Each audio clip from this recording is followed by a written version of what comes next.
Hey, hey, hey. How is everybody doing today? I'm about to go ahead and do my final, installment, my solo installment, preparing for your road trip.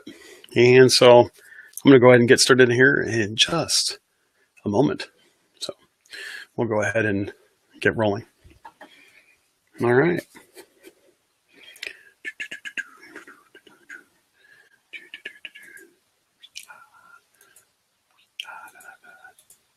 There we go. All right, so here we go.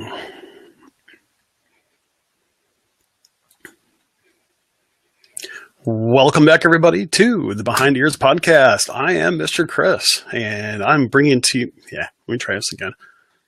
Keep in mind, I always record this on the side too, not just live. But I always allow myself at least one mulligan. What can I tell you? It's just one of those things. All right, here we go. Welcome back, everybody, to the Behind the Ears podcast. I am Mr. Chris, coming to you live this evening. And Uncle Danny is out on special assignment this evening, and he'll be back shortly. I would like to actually bring about the last installment of the series that I've been working on with everybody about the preparing for your road trip. Now, I got to be honest with you. I know it's been a lot of information I've provided, and these are tips that I've provided that has worked for me. And I know that, everybody has different ways of looking about the road trip, right? I mean, some people are really nervous about it. Some people love to do the road trip. Some people just really don't know how they're going to do it. And actually, to tell you the truth, I've been seeing a lot of questions about the whole idea of, hey, I'm about ready to take on a, 17 to 20 hour journey to Walt Disney World. Am I crazy for doing it? Absolutely not. There's a lot of people that do it. In fact, one of the funniest memories I have of one of the very first road trips that we did as a family was that we decided to leave really late at night. And as we were going down, and I think it was, if I recall correctly, it was for a spring break trip. And, people are just flying down the highway, and I'm doing a speed limit. What can I tell you? I try to keep things safe when I have my family in the car. And it seems like everybody is passing us from our same state. And I think it's absolutely hilarious because we're all going south. We're all going the same direction. We're all taking the same exact route. In fact, some of those same people we actually met at the Florida Visitor Center, mile marker 1, right after you cross the state line. And at least in our state, we also have certain numbers on our license plate that actually kind of denote at least where you got your license plates from, which, using some deductive reasoning, you can actually figure out if they're from your particular part of the state. So as we park among a sea of license plates that we're all familiar with, I see that, a certain code on a license plate. I'm like, hey, so you're from the northwest part of the state, right? Like, yeah, whereabouts you from? And so we kind of exchanged and found out we lived less than 15 minutes away from each other, and we were both heading to different parts of Florida. So obviously, we're all making somewhere between an 18 and 24 hour trip, depending on where we were going in the state. And everybody does it differently. Everybody has a different opinion of, what it's like to actually do a road trip. So we've covered, doing things like preparing your car. We've talked about preparing, the inside, preparing your entertainment for you and your family. Now, I'm going to talk a little bit about, one of the things that, quite honestly, I think is the reason why people don't like the road trip. And that is, what happens if something goes wrong? I have to admit, this is something that I always think about. And this is also why I carry some tools with me, and I carry some spares of certain sorts, all because I really want to try to be prepared for what, the worst. Now, I know you can't prepare for the absolute worst. There are just some times that, stuff happens. And I kind of live with the idea that, you can be afraid of doing, something you've never done before, or you can give it a try and quite possibly have it be one of the coolest experiences of your life. But you never know unless you try. But let me tell you a little story. So about let's see, I'll say like it's either the third or fourth trip that we have done. And we always take the same vehicle. Everything was working fine, during those trips.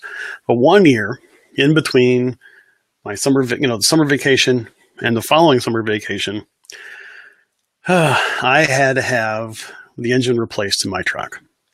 Now, I'm not going to bore you with the details, but it had to happen. And I basically got a refurbished engine directly from the manufacturer, full warranty on the engine, everything else like that. Had it put in, and the truck is running great once again. So when I would go down to Florida, I was just going, and all of a sudden, that dreaded check engine light came on. Now, of course, I'm nervous. I'm thinking to myself, uh-oh, what is this? Now, I know that I've mentioned OnStar before, and I'm not endorsing them. They don't pay me to say a story like this, but I'll go ahead and tell you anyway. So I pressed the OnStar button, and I asked them, I go, could you please run a diagnostic? I have a check engine light that just came on. And the advisor came on and said, okay, so this is what it is. And they go through a little bit of a spiel that's kind of a canned response as to what's going on. And so I asked them for the definition of the code, which I think I threw them off a little bit, but being a little bit of a gearhead, I'm thinking to myself, I want to know exactly what is going on. So they gave me the code and he gave me the definition. And I said, okay, I could appreciate that. Thanks for, letting me know. And we went and hung up. Kept on going because the truck's not, experiencing any symptoms. So we kept on going and made it to Atlanta, our first stop. And I went to go actually get it, scanned at AutoZone, and they scanned it, verified what it was, told to me earlier. And then the light went out. I said, okay, light is out. Let's keep going. So the next morning, got up, kept going, no problem. On the way back home, sure enough, about 4 hours in, light comes on again. Press OnStar, ask, got the same exact response. Now I found this to be kind of odd because again, I'm not feeling anything weird. Just kept on going. And so I would, drive the car home and everything else like that. And it never came on again. I was like, okay, fine. A fluke. Call it a fluke. So, during the time, I would go ahead and get some maintenance done and this, that, and the other. I talked to my mechanic about it. And he's just like, who knows? I mean, we're not seeing anything now, so see what happens. Following year, sure enough, heading down South Florida. Sure enough, bing, check engine light comes on. Again, no symptoms, no nothing. OnStar tells me the exact same thing. And so I keep going. And later on, the light would go off. And later on, the light would come back on. And then, no rhyme or reason as to why. So I just kept on going at it. So the following year, I actually had a scan tool with me. And so instead of calling OnStar, I would just plug it in at a rest area, and I would go ahead and scan it. I would see what it is and kind of go through diagnostics and this, that, and the other. Everything looked decent, as far as I can tell, with the handheld scan tool. I'd clear the codes, keep going. So this has been going on for years. And even after my Disney trip this past summer, I put like almost 1,200 miles on my truck for 2 weekend trips. And that's all I did was highway driving. But instead of going south, I was going north. I never had a problem. No light, no nothing. So I still don't know what it is. A little mind-boggling. But it brings on a certain type of mentality. Something goes wrong. How do you react to it? Well, this past summer, I also had something very odd happen. So we're driving down, and it's nighttime. It's probably 10, 11 o'clock at night. And we're going through a construction zone. After I get through the construction zone, I go to speed up, and I hear the engine rev. I feel myself accelerating. My speedometer is not moving. It's only going 45. Or at least that's what it said. So I'm like, what's going on? I look at my GPS. Sure enough, I'm accelerating. And so we were traveling with another couple, some really good friends of ours. So we had little radios with us, and we called back to them, and I said, how fast am I going? And sure enough, oh, you're going, 68 miles an hour. I said, okay, that confirms what the GPS was saying, but speedometer says I'm going 45. Okay. So we kept on going. I'm using the GPS as my speedometer going forward. And I'm checking all the other gauges. Oil pressure is still moving with the engine speed, no big deals. I see some minor movements in the, voltmeter. I still got what looks like I have fuel. Temperature gauge is still showing normal. My odometer is still clicking off at miles, coordinating with the GPS. So I know the only thing that's going on is the speedometer. I said, okay, fine. It's a fluke. I'll deal with it. We pull over. We have some dinner. We keep going. But now the funny part is that, 45 is like 0. So instead of going 70, when I was going 70, I should say, speedometer was pegged at like 125. And we thought it was kind of funny because we sent a picture of it to my daughter, because my daughter knows I don't speed on vacation. And she sends a message back going, something's wrong, isn't there? Because we know that's not Dad. I thought it was kind of funny, actually. So eventually, as we kept going on our trip, it slowly went back down to 0 as a normal. I said, okay, fine.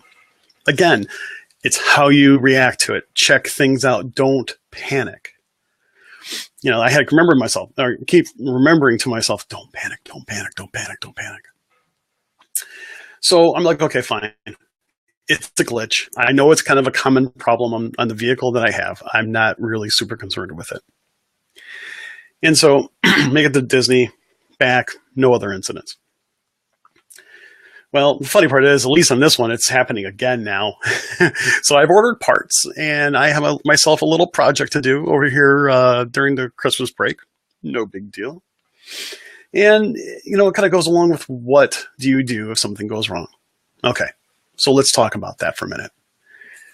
First and foremost, don't panic. I've already said it once. I'm going to say it again for the end of this time together. Don't panic. Take a look at what's going on. What kind of warning or caution lights do you have going on in your car? If it's red, chances are it means that you need immediate action. Is it your temperature? Is it getting hotter and hotter? If that's the case, turn off your air conditioner. Switch your air conditioner to heat. Yes, it's going to get blistering hot in your car, but it'll actually help your engine cool off a bit. If you see anything related to oil pressure, pull over immediately as soon as it's safe to do so. Power off that car immediately, because that means there's something seriously wrong. Especially if you hear metallic, rapping noises on the side too. It's just, that's bad. That's metal to metal contact, and you're in for a bad day. But do you hear anything funny? Do you feel anything weird? Are you seeing smoke or steam come out of the engine? Do you feel like, all of a sudden you've got an extra vibration going on? Do you feel like you're not able to turn correctly? Is your car acting funny? These are all things that require, for you to pull over when it's safe to do so in order to check things out. There was one time we had a vibration. I couldn't figure out what this vibration was. It was right after we got some new tires. I made some adjustments, kind of got it under control. I couldn't visually see what was going on. Took it to the tire shop, found a huge bubble on the side of my tire on the inside, of the wheel well. I'm like, whoa, that was a pretty big deal. But, again, you try to inspect things. If something doesn't look right, chances are it isn't. But, first and foremost, don't panic. Try to get to a place that's safe. If it's something that you can fix on the spot, or something that, you can go to a parts store to get something really quick, hey, that's something that you can probably do without a problem. Is it something as simple as maybe did you blow a fuse? Okay, you can go to a truck stop or a parts supply store at the next town or something. If you don't have extra fuses with, and you can pack, get something replaced and packed up, no big deal. Do you have a flat tire? Well, make sure you know how to change the tire in your vehicle. I know it sounds kind of odd, and I know it sounds kind of silly for me to mention that, but there are actually some people that either don't know how to change the tire, never have changed the tire, or they're not familiar with how to do it on their vehicle, especially if this is a borrowed vehicle, a rental, or maybe a car that you just got and you've not even looked through the owner's manual to see, how to get the spare tire down. Which kind of reminds me, if you're an owner of a big, full-size pickup truck or full-size SUV, or an SUV where the wheel is actually underneath and actually you bring it downward in order to actually use it, I'm going to give you the biggest tip of all. Drop that spare tire a couple times a year, not only to check its condition, check its tire pressure, but lubricate that cable that brings it down. The first time that we were going to go, I almost had to break off the mechanism that was holding on my spare tire because it was rusted.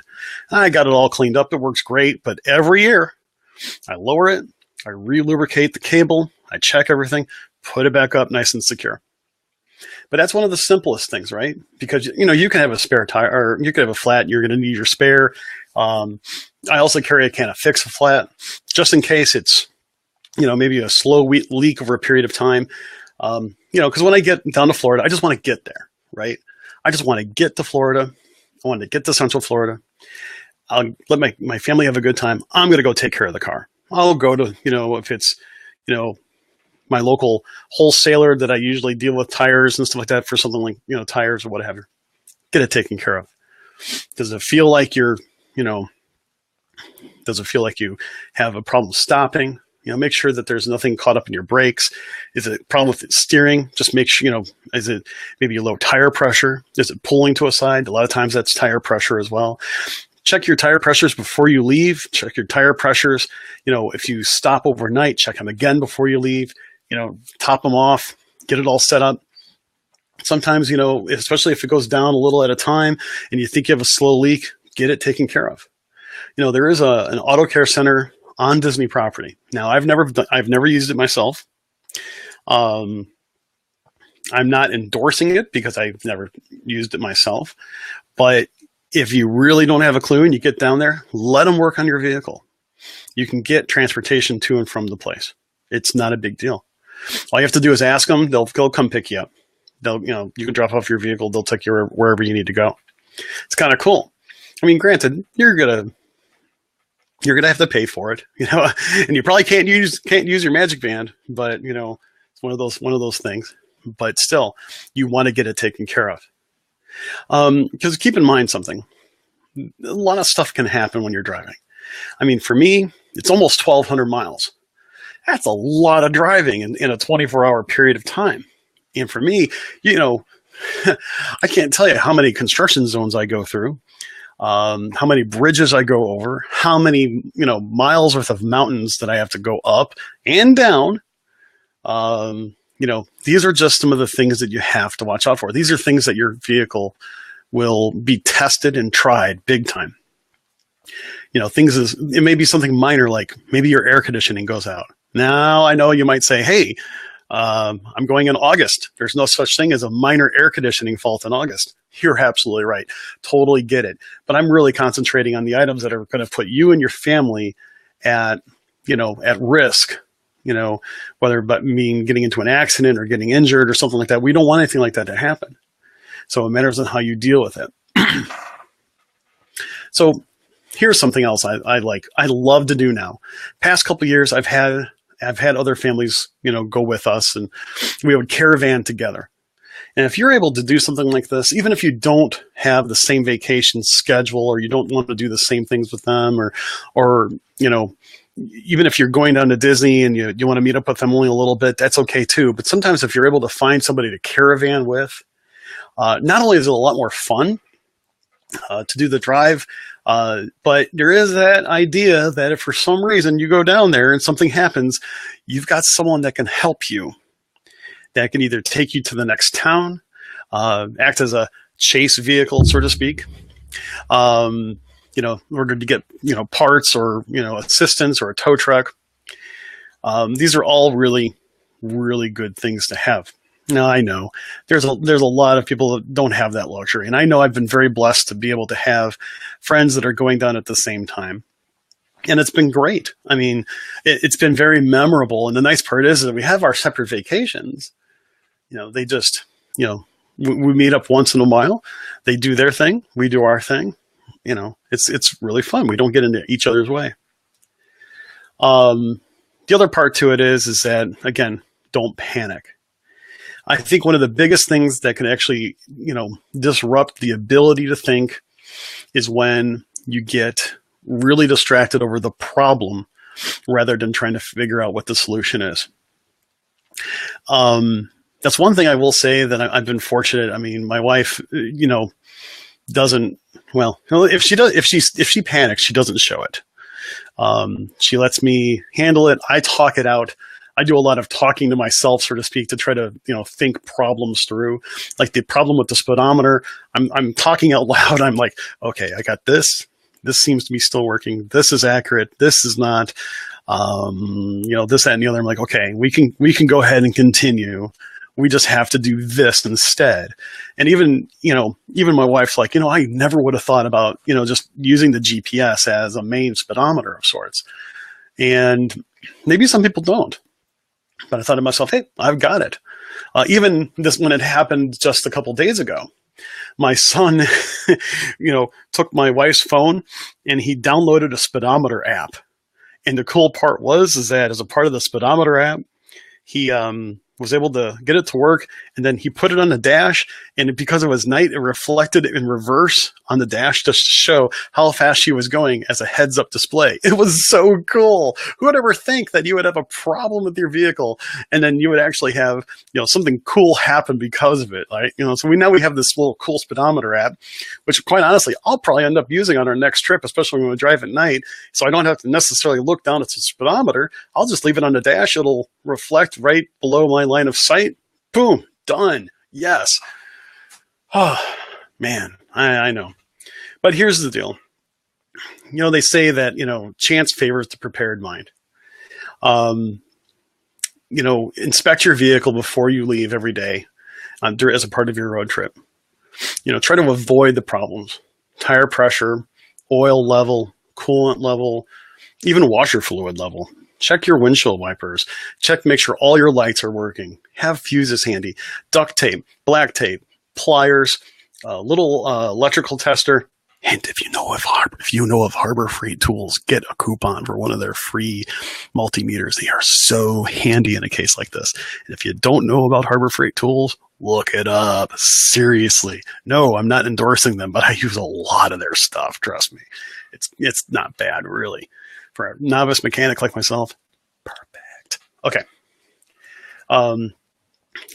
I'll admit, I was trying to listen to podcasts during my last part of our trip one time, and I'm like, why isn't this darn thing working? Fuse. Simple as that. I blew a fuse. Why I blew a fuse? Don't know. I fixed it later, but still one of those cases. So, anyway, I hope this kind of gives you an idea. Know your vehicle. And if you feel like something's going on, take care of it. Keep your family safe. Keep everything in order. And I know you're going to enjoy a road trip. If you wanted to subscribe to something like OnStar, it's probably worth it for your first road trip. To have, be able to have help sent your way if for some reason something goes wrong. My other big things when it comes to advice, really take advantage of the opportunity to be with your family and take advantage of the opportunity to, see the country, see things that you've never seen before. Talk about your upcoming trip. Talk about the fun you're going to have. And, I don't think I would ever want to trade, that 2-day drive down there for anything. Yeah, I know. My son would rather fly. I think everybody would rather fly, to be honest with you. but I enjoy it. I enjoy doing it. I don't necessarily enjoy the drive home, and I'm not going to say that I love to be in the same sitting position for 20 some hours straight. But quite honestly, you get to meet people. You see people, see places. There was one hotel we used to stay at. And the funny part about it is that we would stay there. And after about the third time we were there, I woke up early. I went downstairs at the hotel to get something to eat for part of their breakfast spread in the morning. The woman that was working the breakfast area, she's like, "Hey, how are you doing?" I'm like, "Oh, I'm doing great." And she goes, "Hey, is your daughter here?" I'm like, she remembered us from the previous times that we were there. And I said, "Yeah, she is." And she remembered that she was on crutches last time that we came through town, which I was mind blown that she would actually remember this sort of thing. So it was really kind of cool. So we talked and talked and talked, and we actually got to know her and so on and so forth. The following year, we again picked up kind of where we left off, and it was really kind of nice. Unfortunately, the year after that, the hotel actually changed hands, and because I used to stay there for free using rewards points from a certain hotel chain, we didn't know what happened. We actually got a call from that hotel, and they knew that we had a reservation from before, and they're like, "Well, we just want to let you know over here, we're just under a different name." And I'm like, we'll have to keep that in mind, because it was the people that we met during our road trip that makes the difference. There was a place in Tifton, Georgia, Adcock Pecans. If you ever go through Tifton, Georgia, and you really can't miss it, stop by Adcock Pecans. This is, they're not paying me to say that, but I love to stop there. What a cool place. They remember us too. It was really kind of funny. Awesome peaches. Oh my goodness. Seriously awesome, good peaches. And a lot of other cool stuff there. Give them a try. And as I said, they're not paying me to say that, but still, enjoy the time with your family. I will say that we have some rituals. Always got to stop by a Cracker Barrel, on the way down and on the way up. Kids love it. It's just one of those things. I had some friends of mine, when they came up with us last year on the way home, moonshine. He was trying to find moonshine, and he did. He found some moonshine and a whole bunch of peaches too. And the funny part is, it was just not too long ago, and went over to his house. He goes, "Here, you got to try some of this moonshine I picked up from when we were going through Tennessee." I said, "Okay." I'm like, "Woo, yeah." Cleared up my sinuses for about 3 days. It was awesome. Anyway, we'll be probably talking more about that later. But seriously, you try some of these other little side things, and you just kind of relax. You kind of enjoy the trip, and you do different things. And you make that magic with your family. So don't be afraid of what might go wrong. Be afraid of what you might miss if you don't ever give it a shot. Now, I know that for some, it can be very difficult to get your kids to cooperate for that small period of time in a car. But I also want to give another tip. I always see people asking, "Hey, I want to drive all night." Now, I may have mentioned this earlier, but I'm going to be honest with you. If you're not prepared for what may come up in the middle of the night, don't do it. It's easier just to spend some money to, on a hotel and relax, recoup. I know that when my kids are in the car for 12 hours, we find a place with a swimming pool. We find a place that has a pizza joint nearby. We get pizza, sit by the pool, relax, stretch out, have a good night's rest, get a good breakfast in the morning, and keep going. Otherwise, sometimes it just gets too much. Now, that's me, and everybody does Disney differently, as we know, and that includes our travels. So you may want to consider that as well. And sometimes you may say, "Well, gee, Chris, that kind of negates a lot of the savings, that you save from, say, flying." And I'm like, you know what? It depends. If you happen to recall, during one of the first times I've talked about this, it only cost me about $300 to $400 in fuel. It would cost me $1,400 to $1,600 to do it if I flew. So even if I had, if I spent an extra couple $100 there and back for things like hotel and a little bit of extra food, I'm still ahead. I'm still ahead big time. And I know that because of our road trips, we've been able to stay an extra day or extra 2 days even. So, or there have been times where we would it would be at the end of our trip and let's just stay another day. Okay, we'll figure it out. So these are just some things that, it's good for me. And if you've never given it a try, you ever given it a thought, I encourage you to write us with any of your questions, behind the ears podcast at gmail.com, or feel free to leave a message over at our Facebook page, and that is also Behind the Ears Podcast. Love to hear from you. Love to hear your questions about road tripping. Again, I love it. Now, what can I tell you? If there's only a couple of you and it's kind of on the border between flying and driving, I myself would probably fly anyway. When you got a family of 3, 4, maybe even 5, even the cheapest airline, isn't going to be cheap enough to actually fly. Now, granted, there are some times that you can get really super cheap airfare and it really makes sense to fly. Hey, you know what? Money talks. And sometimes I have more time than money, which is one of the reasons why we started doing road trips anyway. But love to hear from you, from all the different things that you have questions about, or if you have a question for me about, what happens if, love to hear it. Also, don't forget, you can follow us over at Twitter, Behind the Ears PC, Instagram, Behind the Ears Podcast. And I'll tell you right now, we're going to have some more listener questions in an upcoming episode. We're going to have a lot of other good stuff. Some people that I know right now are at Disney, and they're going to want to come on the show and tell us about their experiences, especially that they're there during the holidays. So with that said, I'm Mr. Chris, and on behalf of the show and Uncle Danny, thanks a lot for joining me this evening, and I look forward to hearing from you all soon. Until next time, have a magical day. Take care. Okay, well, that's it for the show this evening. There's actually a chance that might have another show coming up, might do another taping coming up. But I'm going to go ahead and sign off for right now. So thanks, everybody, for joining. I really appreciate it. And by all means, have a great holiday, and we'll talk to you soon. Okay? Well, until then, take care. Bye.